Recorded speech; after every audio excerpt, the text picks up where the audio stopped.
वो रोहिणी आचार्य जो सारण से चुनाव लड़ रही थी, तो यही बीजेपी उनके ऊपर टीका टिप्पणी कर रहा था कि भाई इनका राजनीति अनुभव कुछ भी नहीं है। वही रोहिणी आचार्य का जब आप बयान सुनेंगे तो कहीं ना कहीं आपके भी होश उड़ जाएंगे और मोदी समर्थकों को यह बयान काफी नागवारा गुजरने वाला है। दरभंगा एम्स को लेके जिस तरीके से रोहिणी आचार्य ने अपने बातों को रखा है, कहीं ना कहीं सभी लोग उसके ऊपर सोचने पे मजबूर हो जाएंगे और जितने भी बीजेपी समर्थक हैं वो सकते में भी आ जाएंगे। क्या कुछ कहा है रोहिणी आचार्य ने, इसी के ऊपर हम बातचीत करने वाले हैं। लेकिन उससे पहले मेरा परिचय जान लीजिए। मैं हूं रजत और आप देख रहे हैं जनता जंक्शन। आपको याद होगा सारण लोकसभा का चुनाव, जब रोहिणी आचार्य वहां से चुनाव लड़ने जा रही थी, तब कई सारे उनके ऊपर आरोप लगाए जा रहे थे। कुछ लोग उनको कह रहे थे कि उनको राजनीतिक अनुभव नहीं है, कुछ लोग ये कह रहे थे कि उनकी राजनीति एंट्री इसलिए हो पाई है क्योंकि उनके पिता लालू प्रसाद यादव हैं। चलिए, ये बात एक हद तक ठीक भी है, लेकिन अब जब आप रोहिणी आचार्य का वो रूप देखिएगा जिसमें नीतीश कुमार को वो कभी धोते हुए नजर आती हैं, कभी सीधे सीधे तौर पे लल्लन सिंह को जवाब देते हुए नजर आती हैं, और अब वो नरेंद्र मोदी से भी सवाल पूछ रही हैं, और ऐसा सवाल जिसका जवाब शायद ही नरेंद्र मोदी के पास भी हो। क्या कुछ कहा है अपने एक्स हैंडल पे जाके रोहिणी आचार्य ने, इसी के बारे में हम बातचीत कर रहे हैं। सबसे पहले उनका जो पोस्ट है वो आप सुन लीजिए, मैं आपको पढ़ के बता देता हूं। रोहिणी आचार्य लिखती हैं कि दरभंगा में एक और एम्स।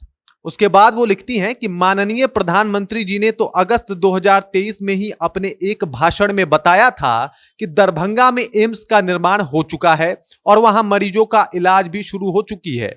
ऐसे में पूछता है बिहार कि बकौल माननीय प्रधानमंत्री जी, जब दरभंगा में एक एम्स है ही तो फिर दूसरे के निर्माण के लिए जमीन सौंपे जाने की नौबत क्यों आन पड़ी है? क्या तब गलत बयानी की थी माननीय प्रधानमंत्री जी ने? अगर हां, तो क्या गलत बयानी के लिए माननीय प्रधानमंत्री जी से कभी कोई खेद प्रकट किया है उन्होंने? दरभंगा एम्स की तरह ही पूर्णिया में घरेलू उड़ानों के लिए हवाई अड्डे का निर्माण भी हो गया है और यात्रियों की आवाजाही भी जारी है। अब कहीं ऐसा ना हो कि वहां भी दूसरे हवाई अड्डे का निर्माण का उद्घाटन हो जाए।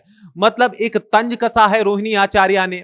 आपको याद होगा वो भाषण जिसमें नरेंद्र मोदी ये बात कहते हुए नजर आए थे कि दरभंगा में जो है वो एम्स बन गया है जहां पे लोगों का इलाज हो रहा है। और अभी एक न्यूज आई है कि नीतीश सरकार जो है 150 एकड़ भूमि में एम्स के निर्माण करवाएगी और इसके लिए भूमि का चयन जो है उसका शुरू हो चुका है कि भूमि कहां होगा, कहां पे एम्स बनाया जाएगा, इसको लेके जो बातें हैं वो शुरू हो चुकी है। इसके ऊपर रोहिणी आचार्य का बयान आया है कि जब एम्स ऑलरेडी बना हुआ है, वहां पे इलाज चल रहा है, तो ये दूसरा एम्स क्यों बन रहा है, या फिर ये दूसरा एम्स का क्या मायने है? मतलब सीधे सीधे तौर पे तंज कसा है कि भाई एम्स है ही नहीं तो दूसरा एम्स बन रहा है। लेकिन वो जो उन्होंने बयान दिया था वो कितना गलत है, इसके ऊपर रोहिणी आचार्य बोलते हुए नजर आए। इसके बाद पूर्णिया के ऊपर भी उन्होंने बोला, जैसे उन्होंने बताया था कि पूर्णिया में जो हवाई अड्डा है वो बहुत अच्छा काम कर रहा है। इसके ऊपर उन्होंने कहा कि कहीं ऐसा ना हो कि आप लोग को दूसरा पूर्णिया में हवाई अड्डा बनवाना पड़े और इसके लिए भी आप जमीन अभी देखना शुरू करें और बाद में उसका उद्घाटन करें।